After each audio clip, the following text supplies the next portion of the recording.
আজকে আমরা গতকালের রাত্রের খেলা ইউএফএ নেশন লিগের একটা সেমিফাইনাল ছিল, ফ্রান্স ভার্সেস স্পেন। গতবারের চ্যাম্পিয়ন কিন্তু স্পেন। কালকে দুর্দান্ত শুরু করেছে স্পেন, দুর্দান্ত খেলার, দুগোলে হাফ টাইমের আগে দুগোলে জয়লাভ করছিল।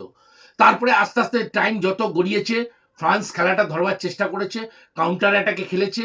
তারপরে হাফ টাইমের পর থেকে ফ্রান্স দুর্ধর্ষ ফুটবল খেলে কামব্যাক করা শুরু করেছে আপ টু একদম লাস্ট লাস্ট মিনিট, যেটা অ্যাডেড টাইম অবধিও তারা এত সুন্দর পাওয়ার ফুটবল খেলেছে যে তখনও একটা গোল শোধ করেছে। আর কিছুটা টাইম মনে পেলে মনে হচ্ছে ফ্রান্স জিতে যেতেও পারতো, কিন্তু রেফারির হাতে ঘড়ি আছে, রেফারি নির্দিষ্ট টাইমেই স্টপ ওয়াচটা বন্ধ হবে।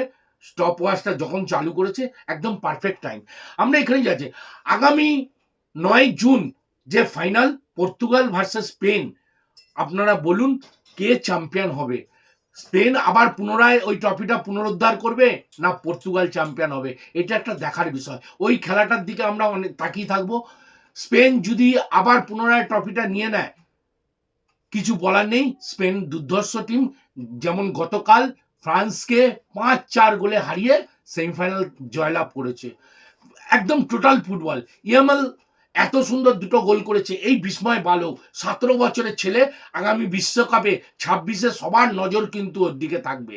এই ইয়ামাল দুর্ধর্ষ দুটো গোল করেছে।